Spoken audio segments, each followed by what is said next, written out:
So in the last video, basically, we were talking about basically slaying the reed. Okay, and before that, we did, you know, the warp, using the warp board and the warp chain and so forth. At this point now, I want to basically put the reed back in so that I can start putting the threads through the heddle. I no longer, at this point, I no longer need these leaf sticks. Again, you might have used slats, you might have used any kind of piece of wood to support your reed.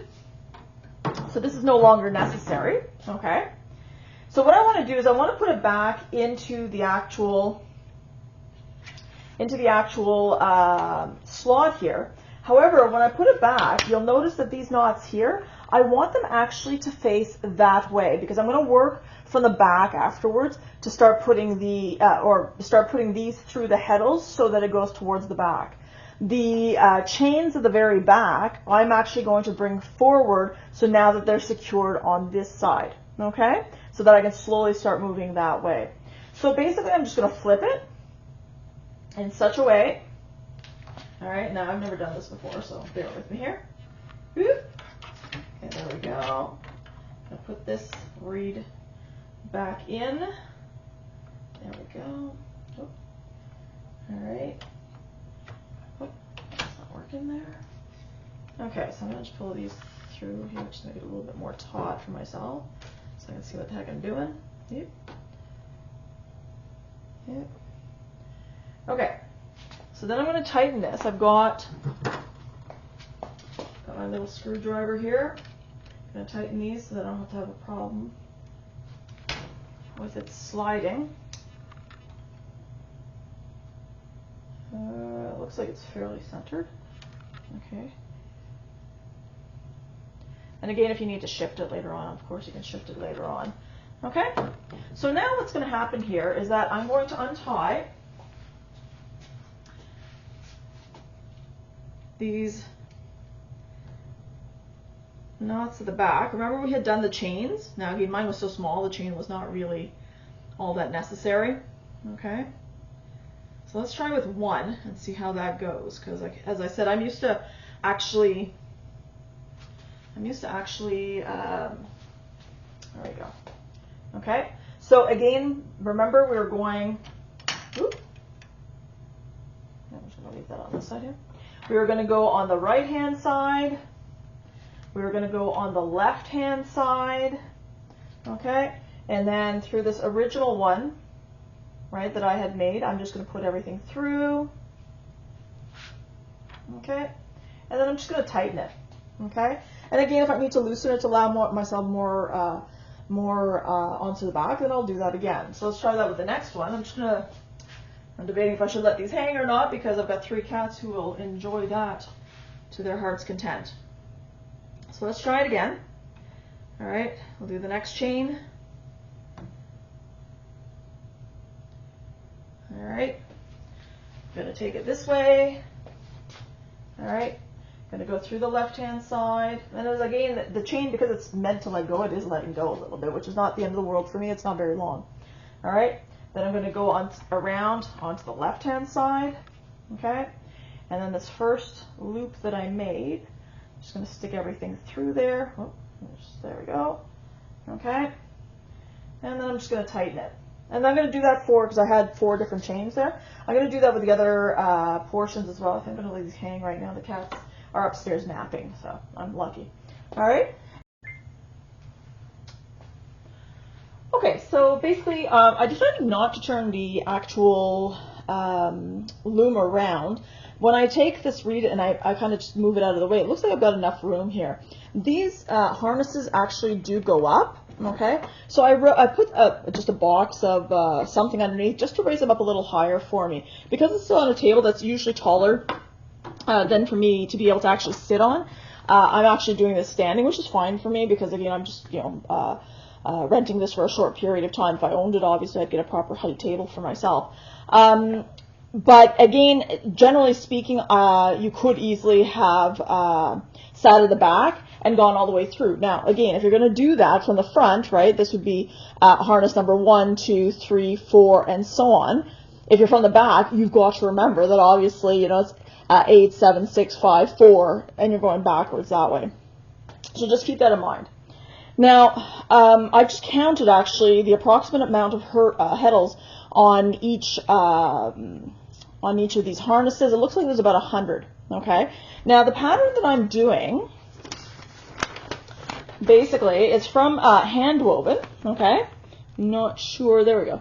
So it's a scarf here. All right. Now again, I've always done weaving on a 4-shaft loom. This is an 8-shaft loom that I'm renting, and this pattern here requires 6 shafts.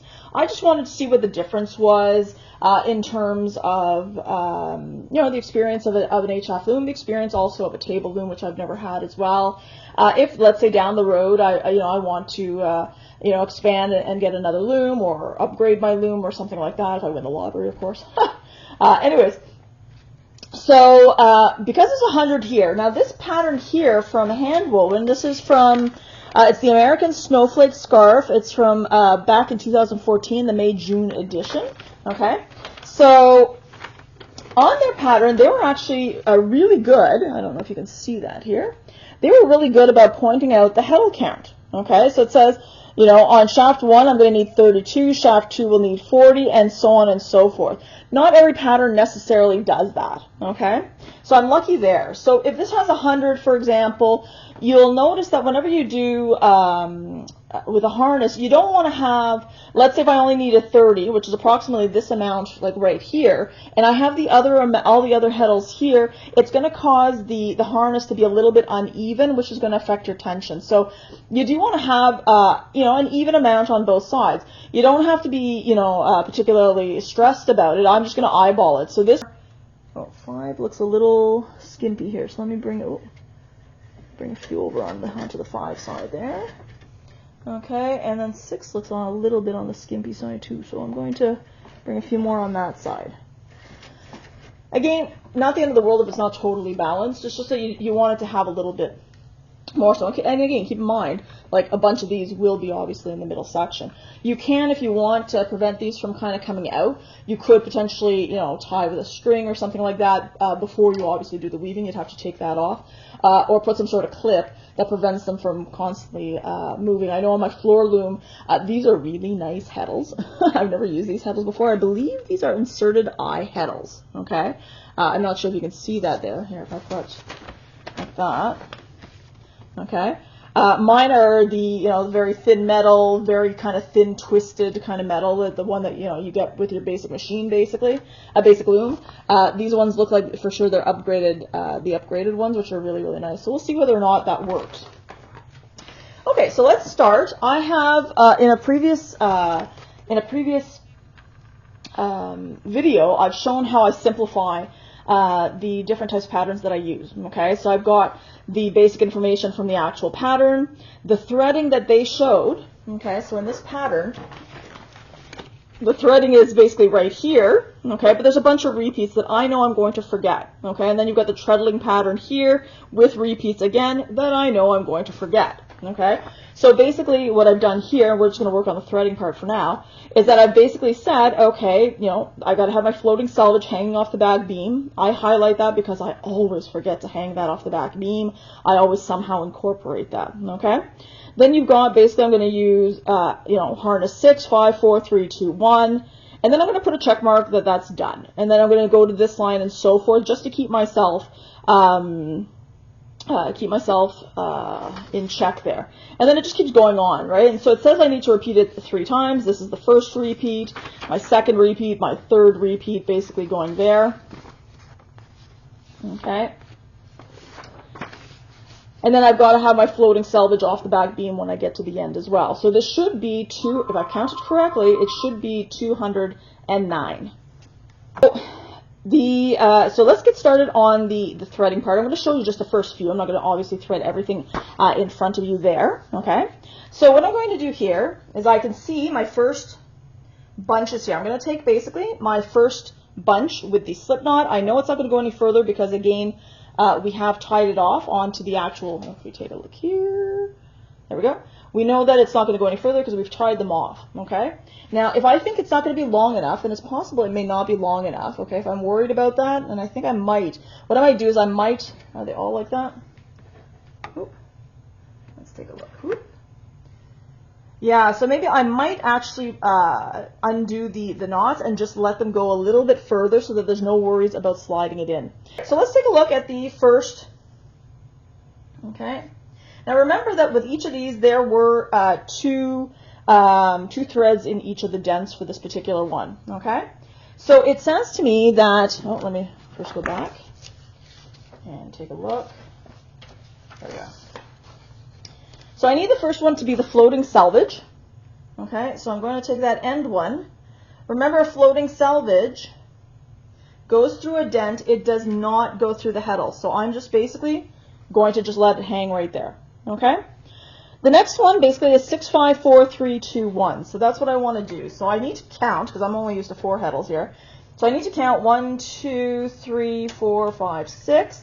I'm going to pull one of those here. So I'm going to put, and I'm going to pull them out all in one shot so I'm not constantly doing it. So 6, all right, and then I've got, now you see sometimes they get all mixed up here, okay? Just figure out what the first one is. They will untangle. If they've been put in properly, then they will easily untangle, but sometimes they do. They should move quite smoothly along this. My floor loom is a bit old. There's a few little kind of rough spots that it's not very bad. They rusted or anything, but it does catch a little bit. These ones are really nice. They move beautifully, okay? So 6, 5, 4, 3, 2, and 1. Okay, so that's my first row that I wanted to do there. So let's start, okay? So what I do is, you can use a sleigh hook. I'm not very good at using a sleigh hook. What I generally do is I just basically put the thread through. Now this is very flimsy thread, but there you go. Okay, I pull it through and then I let it hang. Okay. Now I am a little bit worried that this is going to come back. So you know what? I am going to actually, before I do this, I'm going to undo those chains and give it a little bit more space. So let me give you. So I should be able, without untying everything, I should be able actually just to loosen this, okay? Give myself a little bit here. It's going to pull, okay? And then it should be, now let me just check here, all right, if I take these, okay? So now, yeah, it's definitely giving me lots of space. I'm not too worried about that. So let's go on to the next loop. Loosen that a little bit. Okay, give myself a little bit there, retighten it. There we go. All right, so let's start that again. So we've got our floating selvage. Let's find my, there we go. I'm gonna find my floating selvage. I'm gonna let it go right there. And then I need to do 6, 5, 4, 3, 2, 1, okay? And again, you're gonna need to look, and it's possible, it's looking a little dark on this side for me, so I might actually, I don't know if I'm gonna end up bringing a light, maybe shining, I wonder if I would put, well, let's put the first one through here, okay? So if I were to do this, here's the heddle. I'm gonna put it through the eye, okay? All right, and then I just pull it through, and then I leave it hanging on the back, okay? And then I'm going to go and do that in the proper order. Make sure that you're not missing, all right? So the next one was 5, all right? So I'm going to pull this over, find my next thread, okay, in the dent, all right? And I need, actually, you know what? Maybe this might be easier if I do. And if you guys have ideas to make life easier for me, that would be awesome. Okay, so this is the next cording, yeah, this is the next dent here. So I'm going to do 5, okay.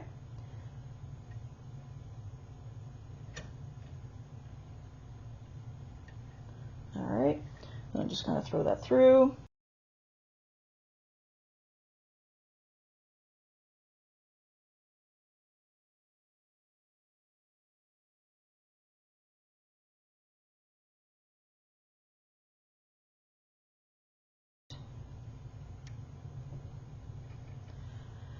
Now I'm going to go back and check to make sure I've strung these properly in a moment, okay? But I want to just finish, I'm just going to finish this package here. So let me go through, you know what, I wonder if I should try from the back and see if I prefer that. Although I've always, let's try it. I mean, what can it hurt, right?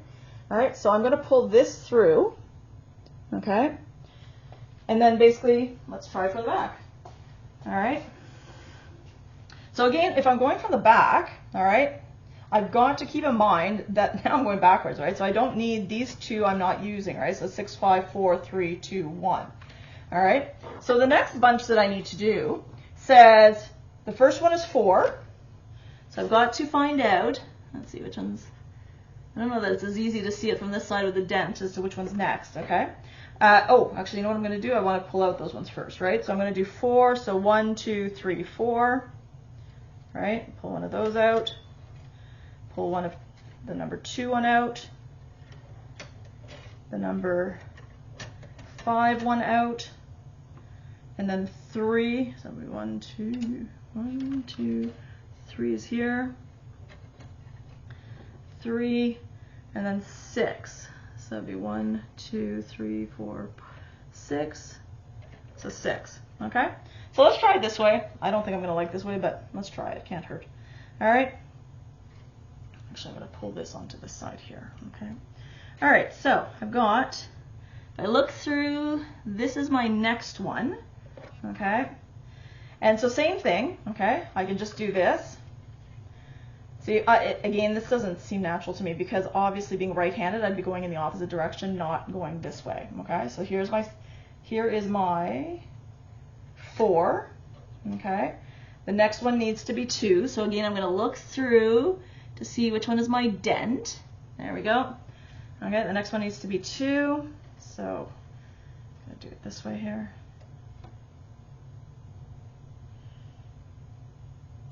Let's see here. No, I don't, no, that's not right. Hold on. You know what? I'm wondering, is the thread going through the right way? No, they're not. Okay, I just noticed. So this first bunch here, because of the way I threaded on this side, the thread is entering the hole in one direction.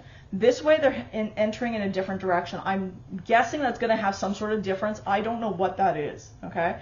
So I can tell right now, I don't like this. So I'm going to go back to what I was showing you earlier, okay? So let's go back. I've already got the Heddles out, okay? All right. But again, experiment. There's nothing wrong with it, right? It's not a huge waste of time for yourself, okay? It's just, you know, you try a few, you see if you like it. If you don't, you don't. It's not the end of the world.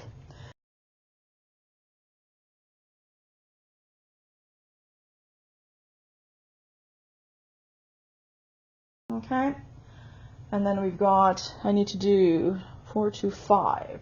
So this would be, oh, I did a boo-boo there because I got 2 5s here. 1, 2, 3, 4. Oh, so you see how easy it is? Because I'm finding this one actually harder. I've got 4 harnesses and they hang, all right? So it's much easier. This one I'm actually seeing the bottom, you know, the bottom frame and this harness. So I'm seeing multiple lines, which is causing my eyes to not track well. So again, very important, once you've done one section, go back and actually check to make sure you've actually done the Heddles correctly, okay? So I need, what did I just do last here? What was the last one I did? So I'll know how the last one I did because let's say, for example, if I pull this and it's crossing other ones, it's not obviously the last one, okay? So the last one I did, that's not it. What was it, 5? No. 4, let's try 2. Ah, there we go. Okay, so 2 is the last one that I did, if ever I lose my way. So I need to do, the next one needs to be 5, which is, so we've got 1, 2, 3, 4, 5 is this guy here. Okay, got a 5 here. Okay, and so I pulled out 2 6s by mistake. Okay, so here's the 5. Let's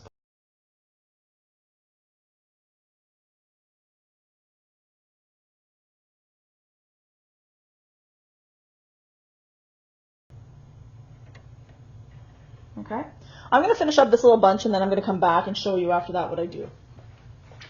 Okay, so basically in my pattern, all right, the first bunch that I had, I ended up threading, okay, this row, this row, this row with the different Heddles, and this row here. So I'm just going to go back and check because that first bunch that I had made a slip knot ran out of thread, and I want to, before I continue, because there's nothing worse, I did this on my first project, I think I threaded through the Heddles like 400 of them, and then I realized there was a mistake early on. Now, again, there are ways of dealing with mistakes, so don't panic about that. You can have something called a repair Heddle.